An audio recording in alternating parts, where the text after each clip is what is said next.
That's when we went to Richmond. Yeah. And I think I got to Richmond probably 2 years before you, probably 2006. right. So yeah, I've been there for a long time. Probably even earlier. I would say 2006 though. I think 2006. Yeah.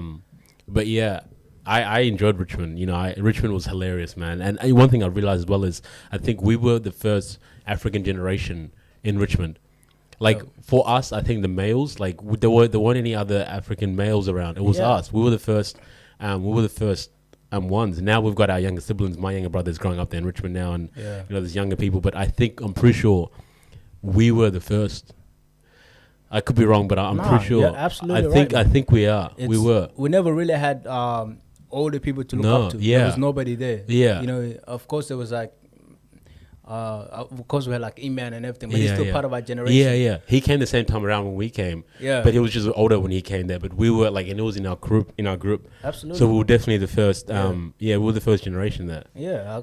I didn't really think of that, but it's actually true. That's it. We were one of the first. Even when we got there, it was a lot of it was Vietnamese. Yeah. A lot of Vietnamese. It was all Vietnamese. Yeah. So it was definitely one of the first. Just African community to land there. So exactly. Awesome. So for you, knowing that now, how was that experience for you moving into Richmond, and then, you know, which was majority at the time was Vietnamese. Yep. How was that experience, and how was it growing up in Richmond? Richmond is, I say, it's a place that really made me to who I am. It's a place that will forever be in my heart. For sure. And a lot of people be like, "What, Richmond?" You know, and it's like a lot of the time, you know, we grew up there's a lot of hardships that were going on. A lot of people were doing drugs. A lot of people were, you know, got robbed. You know, all this stuff were going on. You know, we see it like on a daily basis. We saw, you know, drug addicts running. You know, and it was like so normal to us to the point that we thought this was how the world is. We thought everywhere we go was like this. But there was things that I learned in Richmond that are with me today, you know, because that's where I learned self-confidence in Richmond. That's where I learned to, you know, stand up for myself. That's where I learned to, you know, fight, you know, because there's a lot of fights happening. For sure. Yeah, that's where I learned to fight, you know, that's where I learned to, you know, of course, there's also bad things that I learned from there as well. But, you know, growing up is like everything is like, okay, exciting because you're with your friends. These are all your friends that are going through the same struggles as you. You know, they may not have the financially, the family are all in the same, you know, bracket. You know, same hardships. And it's like, these are all your friends. And there's no one that's feels like they're bigger than the other. And, you know, that's why we can relate to people who may be 4 years, 5 years older than us. And that's why everybody, you know, Richmond, remember 30 people come down, you know, from the buildings, and it just takes one phone call, someone will call somebody else.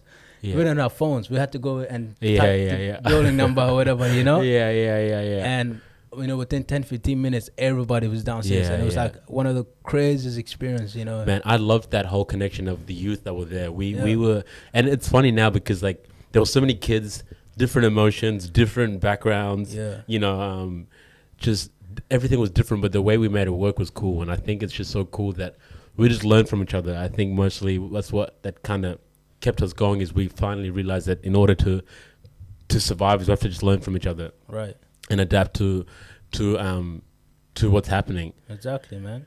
And you know, it's good that you came out who you are now, and I love that, man. And that's why I was so happy that you wanted to come down and join me today. So this is I'm glad you came down. No. But you know, living in Richmond, how was it when you left Richmond and seeing that Richmond and how it is as not what it's like everywhere else?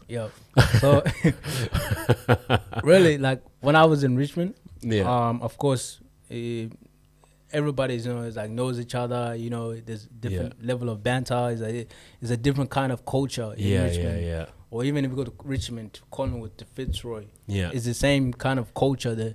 And moving out to the west, when my mom said, "Okay, time, we're moving out," and you know, props to her. She worked, you know, managed to save amount, you know, get a house or whatever. But the moment we moved out, first day that we got into western suburbs, it was like, okay, it's so quiet. Why is it so quiet?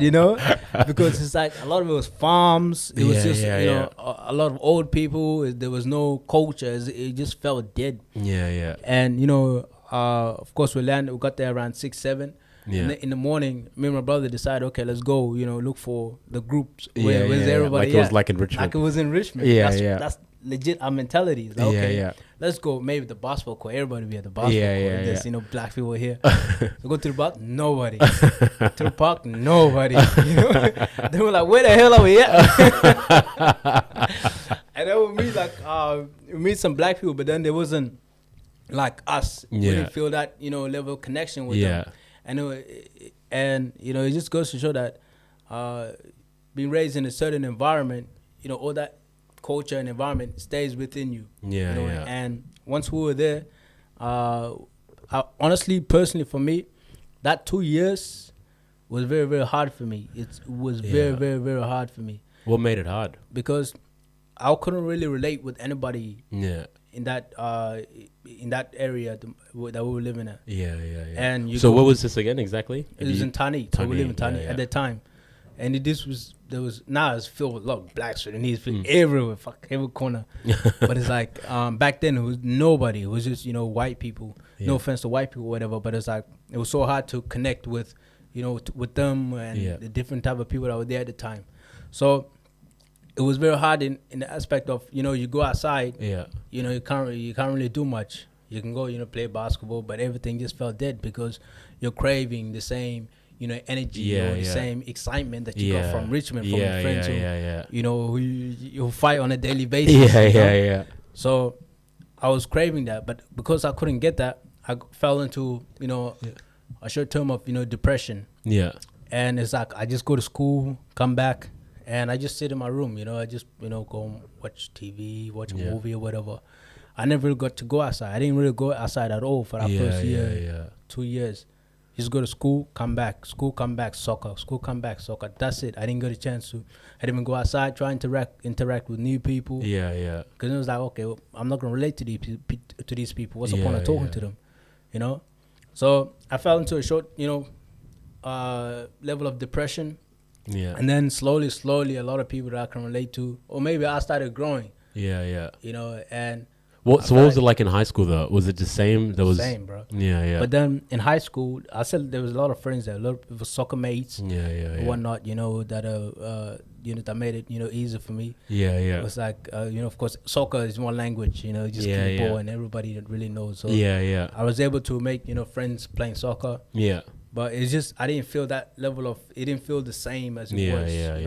The school like Simmons or just it didn't feel the same. So what year were you when you got to that school? I was in year 10.